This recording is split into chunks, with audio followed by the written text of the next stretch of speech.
So, for this week's Monday Inspiration, I'm so excited to introduce you to this amazing being. I met her at one of my programs in Vancouver.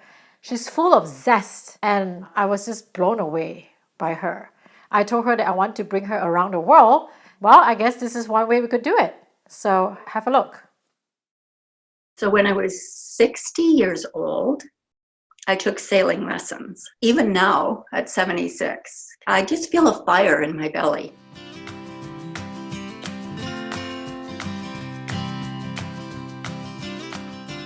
So, Avis, can you tell me a little bit about, your background, how you grew up, where did you grow up, and how was it like growing up? Well, I grew up on Vancouver Island in a little seaside town. I love it by the ocean. That's my passion, is being near the water. We were free-range kids, and the water was a big part of our life. So still to this day, I'm very passionate about doing anything on the water. I got married and had a couple of children, a son and a daughter, and grandchildren. I have 5 grandsons who I love dearly. I have one brother who is a couple of years older than me. I have lots of cousins, but there were 3 cousins who, for 5 years, right next door to us. I think I was about from 2 till 10. I was like the guinea pig. So if they all built a cart, like kids used to do back in the 50s, who's going to be the one to try it out? So it was always me. And because I wanted to be included, then it's like, oh, Avis will do it. And then I would just be like, plunk in the go-kart, push down the hill. And I think maybe that contributes to being adventuresome.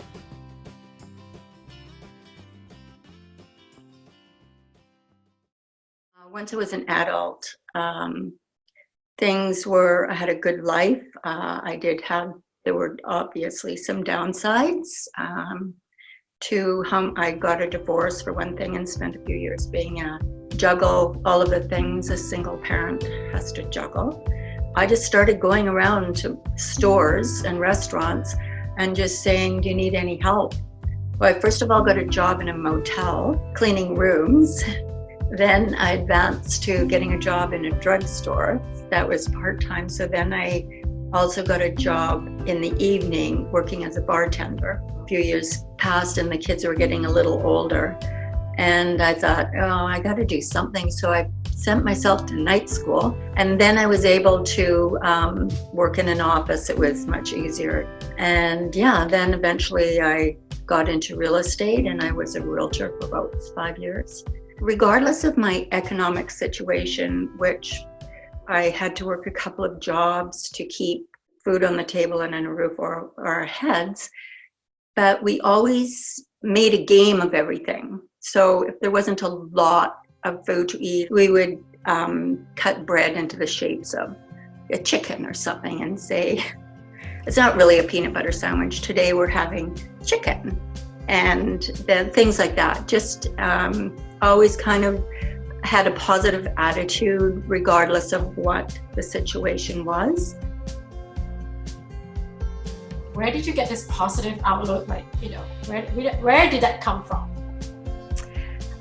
I think the positive attitude came from my upbringing, my parents and both sets of grandparents. So when I was growing up, my grandmother would tell me stories about, if they didn't have much money. So a period of time when I was growing up, we were not economically flush. And my dad used to say, you just got to keep a good, positive outlook on life and things will just be fine. Then I married Bill, he was like my biggest fan, honestly. He would just say, you know what, if you think you want to do that, go give it a try. Signed up to be an extra in movies 20 years ago or something. And I was in quite a few movies. I really, really loved doing that. So I just stumble across things and I just decide, well, I think I'd like to give that a try and then go for it. Bill, He passed away about 3 years ago now. So now I'm sort of reinventing myself, continue with personal growth, continue sailing, lots of water sports, stand-up paddleboarding. It's endless. So when I was 60 years old, I took sailing lessons. I did get a bit of flack from a few people about, are you crazy? Do you realize what you're getting yourself into? I became so passionate about sailing, I can't even express it. I mean, even now at 76, because I was just sailing in British Virgin Islands in February, when I'm on a sailboat, I just feel a fire in my belly. Recently, I've started back into the art world. I've been doing the outdoor art, and they hang for the Art Council in Nanaimo. They hang around the city, so there's usually 200 banners. 2 of them are mine, so I've done that for 5 years. This is my 5th year.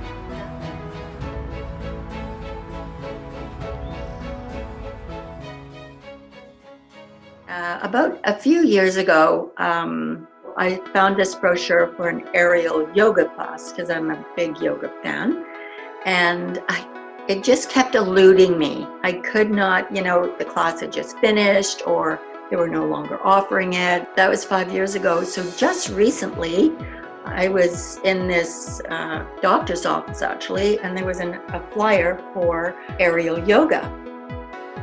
I've never experienced anything quite like that because you're in like a hammock that's hanging from the ceiling as you're doing all your poses within this hanging, suspended in the air.